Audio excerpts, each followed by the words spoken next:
Kisah akan berfokus pada seorang pria bernama Daesu yang sedang ditahan di kantor kepolisian karena menghajar pejalan kaki akibat mabuk berat. Meski sudah mengakui kesalahan agar diizinkan pulang untuk merayakan ulang tahun putrinya, pihak kepolisian tetap tidak membiarkan Daesu pergi. 야, 씨발 따라와! 아, 새끼 저거 진짜 콩밥 좀 먹여. 야, 미친다 저거.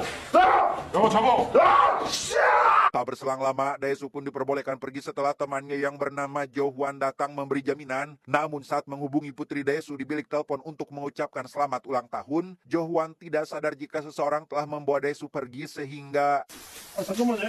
대수야, 니 전화 받아. 대수야, 대수야.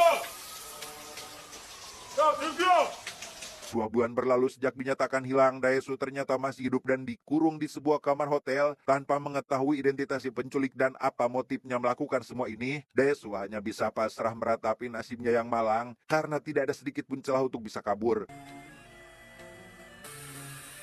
Pada suatu malam saat Daesu tertidur pulas karena menghirup gas tidur, beberapa penjaga masuk ke dalam untuk mengambil sedikit darah dan gelas bekas Daesu. Entah apa yang mereka rencanakan, saat Daesu terbangun di pagi hari, ia mendapati ada televisi menayangkan berita bahwa istrinya telah tewas dihabisi secara brutal. 집안의 폐물 등 귀중품들이 그대로 있는 점으로 미루어 고난에 의한 살인의 가능성이 많은 것으로 보고 Berdasarkan hasil olah TKP, Daesu dianggap sebagai pelaku utama atas kematian korban karena adanya bercak darah dan sidik jari. Entah bagaimana nasib putrinya sekarang, Daesu yang frustasi pun mulai berhalusinasi dan memilih bundir dengan cara melukai pergelangan tangannya.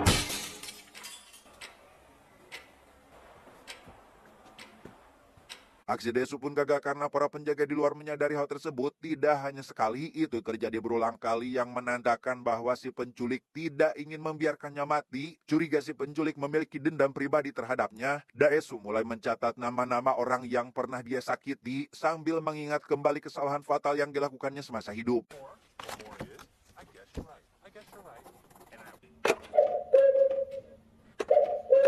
Demi menjaga agar otaknya tetap waras, Daesu juga menyibukkan diri dengan berlatih shadow boxing, berharap itu akan berguna setelah nanti keluar dari sana. Dan karena tidak tahu pasti kapan akan dibebaskan, Daesu merencanakan aksi pelarian dengan memanfaatkan sebuah sumpit untuk membuang lubang pada bagian dinding. 시간은 잘 간다.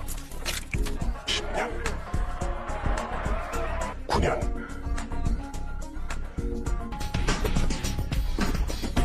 15 tahun mendekam di penjara, lubang yang dibuat oleh Daesu pun sudah cukup untuk mengeluarkan satu tangan dan memperkirakan tinggal 1 bulan lagi untuk dirinya bisa keluar. Namun di luar dugaan, Daesu dibebaskan tepat di keesokan harinya setelah seorang ahli hipnotis datang dan memberi semacam sugesti.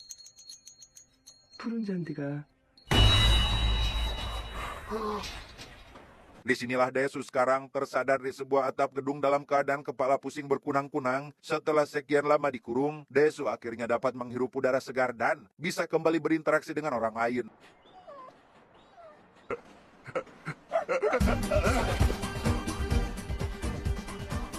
Setelah menceritakan kisah kelamnya pada seorang pria yang akan melakukan bundir, Daesu langsung pergi meninggalkan atap gedung tersebut karena ingin pulang ke rumah. Namun karena rumah miliknya ternyata telah lama digusur, Daesu pun tidak memiliki tempat lain untuk dirinya pulang karena anggota keluarga dan kerabat pasti akan menganggap sebagai pembunuh. 살해한 사람이니까.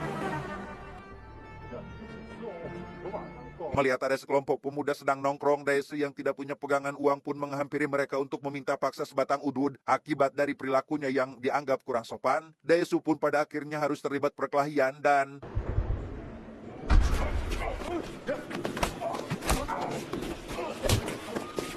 Beres menghajar para pemuda tersebut, Daesu dihampiri oleh seorang gelandangan yang diberi amanah oleh si penculik untuk memberikan sebuah ponsel dan dompet berisi lembaran cek. Setelah mencairkan sebagian ceknya, Daesu langsung pergi ke sebuah restoran untuk mengisi perutnya yang keroncongan.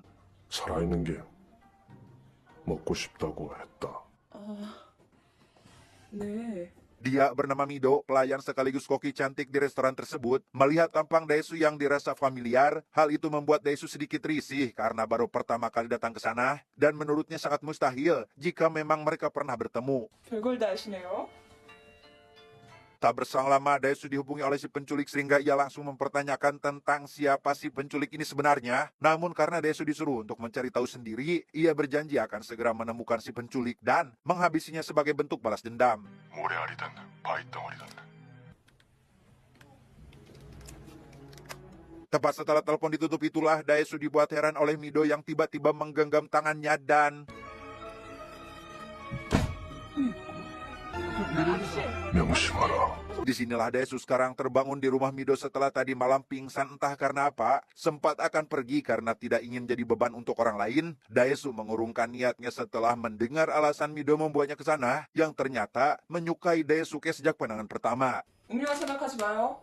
사심이 떠질 수가 있으니까. Pada akhirnya Daesu mulai dibuat nyaman oleh Mido karena perhatian terhadapnya, dan karena Mido sampai memilih resign dari pekerjaannya hanya untuk menemani Daesu kemanapun dia pergi. Daesu meminta bantuan Mido untuk mencari tahu alamat tempat tinggal putrinya sekarang dan salah seorang warga yang dulu merupakan tetangga dekatnya. 또 그려왔어요. 에바. 스톡홀름에. Dari informasi yang Mido dapat dari si tetangga, anak yang dicari telah diadopsi oleh orang luar negeri sehingga akan sulit untuk Daesu bisa menemukannya. Menyadari hal tersebut, Daesu pun mengambil keputusan untuk fokus dulu dalam mencari sosok si penculik, dimulai dengan mendatangi satu persatu restoran yang menyediakan menu pangsit goreng.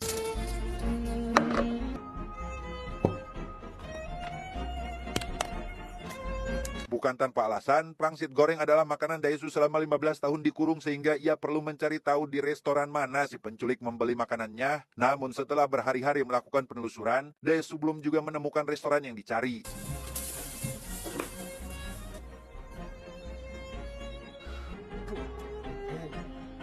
Pada suatu hari saat Mido chatting dan video callan dengan akun sosial media bernama Evergreen, Daesu menemukan adanya kejanggalan karena si Evergreen tersebut seolah mengetahui tentang dirinya. Curiga orang itu adalah si penculik dan Mido ada niatan tertentu dalam mendekatinya. Daesu memilih pergi saat itu juga. 난 널 못 믿겠다. Karena ada satu restoran yang belum dikunjungi, Daesu pun pergi ke restoran yang dimaksud dan berhasil menemukan menu pangsit yang selama ini dicari. Tak ingin menyia-nyiakan kesempatan, Daesu langsung membuntuti tukang pengantar makanan hingga menemukan hotel tempatnya dikurung.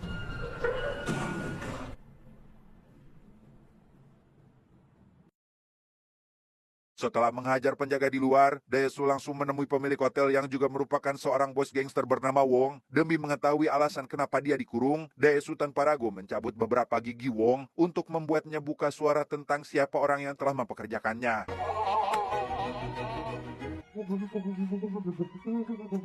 Karena Wong bersikeras jika dirinya belum pernah bertemu langsung dengan si penculik, Daesu pun hanya mendapatkan kaset pita berisi rekaman suara saat si penculik meminta bantuan Wong. Hingga sekeluarnya dari ruangan, Daesu dihadang oleh puluhan penjaga dan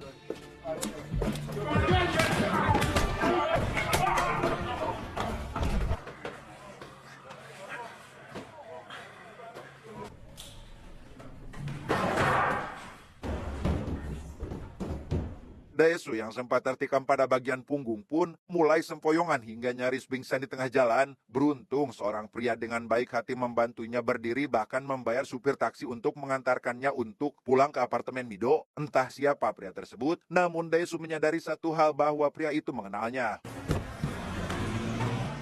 잘 가라. Setelah mendapat perawatan dari Mido, Daesu pun langsung memutar kaset pita yang dia dapatkan dari Wong. Dan akhirnya mendapat sedikit petunjuk bahwa alasan si penculik mengurung Daesu adalah karena terlalu banyak bicara. Entah apa maksud dari semua itu, Daesu pun memberanikan diri pergi menemui Jo Hwan, berharap temannya selaku pemilik warnet bersedia untuk membantu. 그 범인을 네 주변 가까운 데서 찾아봤으면 하거든. Sesuai saran dari Jo Hwan, Daesu menginterogasi Mido untuk mempertanyakan tentang siapa sebenarnya pemilik akun sosial bernama Evergreen. Di tengah interogasi yang sedang berlangsung, Daesu mendapat telepon dari Jo Hwan yang telah berhasil melacak keberadaan si Evergreen. 별로 안녕하지 못하다. 더 넓은 감옥에서의 삶은. Sesampainya di lokasi, Daesu akhirnya bertemu dengan pemilik akun Evergreen yang ternyata adalah si pria yang sempat menolongnya. Si pria yang akhirnya diketahui bernama Wujin jujur sendiri jika dirinya adalah dalang di balik semua ini dan menyarankan Daesu untuk mencari tahu lebih dulu alasan kenapa dia melakukannya. 와, 힘세다, 미스터 몬스터. Sempat akan menghabisi Wujin, Daesu akhirnya berubah pikiran setelah Wujin mengancam akan mencelakai Mido. Bukan tanpa alasan, Mido ternyata tidak ada sangkut pautnya dalam masalah ini dan benar-benar tulus mencintai Daesu apa adanya. 아, 이빨 고문. Untuk lebih meyakinkan Daesu, Woo Jin memberitahu jika di dalam tubuhnya telah ditanam sebuah bom yang dapat diledakkan kapan saja menggunakan remote. Jikalau Daesu berhasil menemukan jawaban dalam kurun waktu 5 hari, Woo Jin berjanji akan mengakhiri hidupnya sendiri dengan cara mengaktifkan bom tersebut. 이유를 알아내느냐? 15년 동안 당신을 지켜봤어요. Sepulangnya ke apartemen Mido, Daesu harus mendapat masalah lain karena Wong dan anak buahnya sudah ada di sana untuk melakukan balas dendam. Melihat Mido dijadikan sandera oleh kelompok itu, Daesu pun memilih pasrah. Saat Wong akan mencabut beberapa giginya, tetapi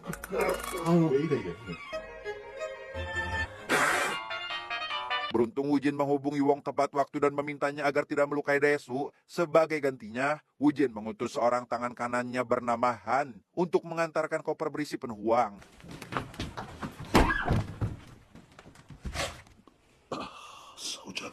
Karena Wong sempat melecehkan Mido, Daesu yang tak terima akan hal itu pun mengancam akan memotong tangan Wong suatu hari nanti sebagai balasannya. Setelah Wong pergi, Daesu langsung membawa Mido ke sebuah hotel dengan harapan bisa aman dari Woo Jin.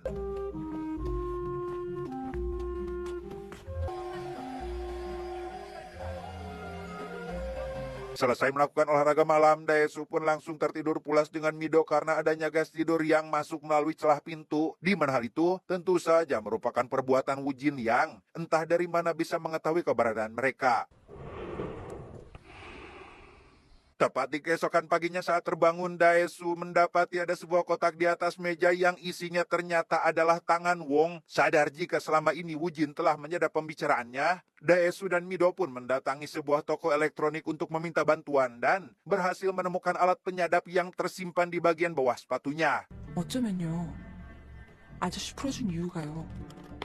복수한다고 막 미쳐서 다니는 꼴이 재밌어서 그런 거 아니었을까? Demi mencari informasi tentang Woo Jin, Daesu pergi ke sekolah lamanya untuk mengecek data para alumni karena sejak awal sebenarnya merasa familiar dengan wajah pria itu. Dan benar saja, Woo Jin ternyata merupakan adik dari teman sekelasnya bernama So-ah yang diketahui meninggal akibat bundir tak lama setelah Daesu pindah sekolah. 완전히 걸렸다, 걸레.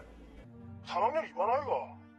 혹시 20회 이호진이라고 하냐? Menurut gosip yang beredar, Jo-hwan pun memberitahu Daesu melalui telepon bahwa So-ah merupakan wanita penghibur dan alasannya bundir, mungkin karena hamil dan tak ada pria yang mau bertanggung jawab. Entah gosip itu benar atau tidak, Jo-hwan yang tidak sadar Woo Jin sedari tadi mendengar pembicaranya pun harus berakhir naas di tangan pria tersebut.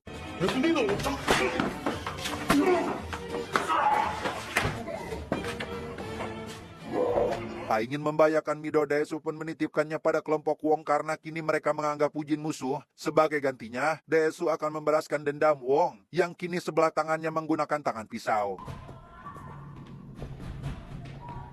Curiga jika hal ini ada sangkut pautnya dengan kematian So-ah, Daesu pun menemui teman perempuan sekelasnya dulu untuk menggali informasi terkait masalah asrama So-ah. Mendengar jika So-ah pernah menjalin hubungan terlarang dengan Woo Jin, adik kandungnya sendiri, disitulah Daesu baru ingat jika ia pernah mengintip mereka saat berduaan dan Daesu sendirilah orang yang pertama kali menyebarkan gosip tentang So-ah. Mengetahui fakta tersebut, Daesu langsung pergi ke sebuah gedung apartemen tempat Woo Jin selama ini tinggal. Sempat kesulitan di dalam lift karena tidak tahu harus pergi ke lantai berapa. Daesu secara kebetulan bertemu langsung dengan Woo Jin yang saat ini baru akan pulang ke kamarnya. Sesampainya di tempat tinggal Woo Jin, Daesu harus menghadapi 2 orang penjaga di sana dan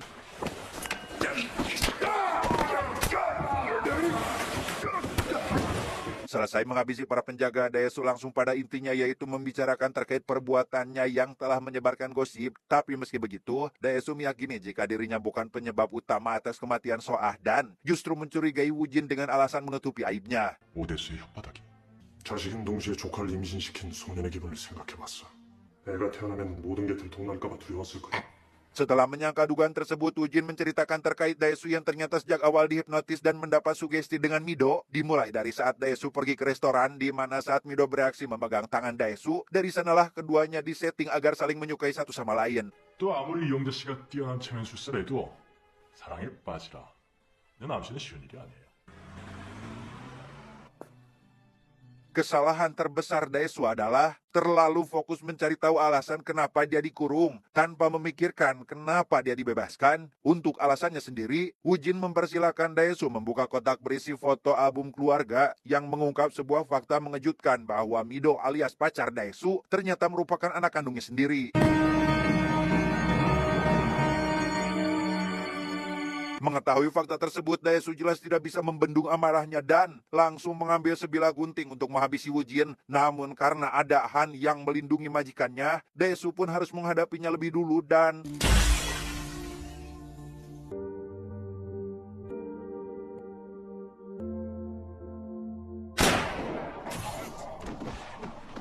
Ya, setelah menghabisi hantaran kanannya sendiri, Woo-jin memberitahu Daesu bahwa sebenarnya dia sudah tahu jika Mido berada di tempat Wong. Daesu lagi-lagi melakukan kesalahan karena ternyata Wong tidak membenci Woo-jin dan tangannya yang tinggal sebelah itu karena Wong kepepet butuh modal untuk memperluas bisnisnya.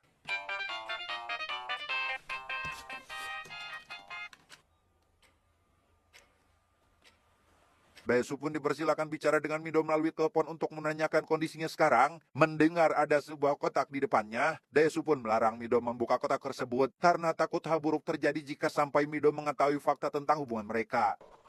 아저씨가 내가 금방 갈 테니까. Setelah panggilan telepon ditutup, Daesu kali ini memohon sambil berlutut berharap Woo-jin mau memaafkan kesalahannya. Layaknya seekor hewan peliharaan, Daesu benar-benar merendahkan diri di depan Woo-jin sampai akhirnya...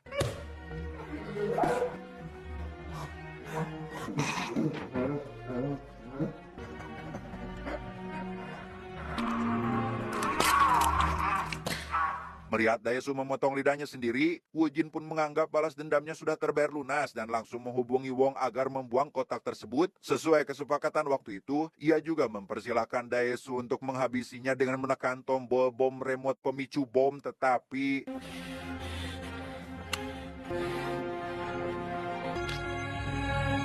Meski remote pemicu bomnya tidak berfungsi, Woo-jin pun tetap menepati janji dengan cara menembak kelapanya sendiri. Beberapa hari sejak kejadian itu, Daesu terlihat meminta bantuan si ahli hipnotis untuk menghapus semua ingatannya agar bisa hidup bahagia dengan Mido tanpa mengetahui siapa Mido sebenarnya.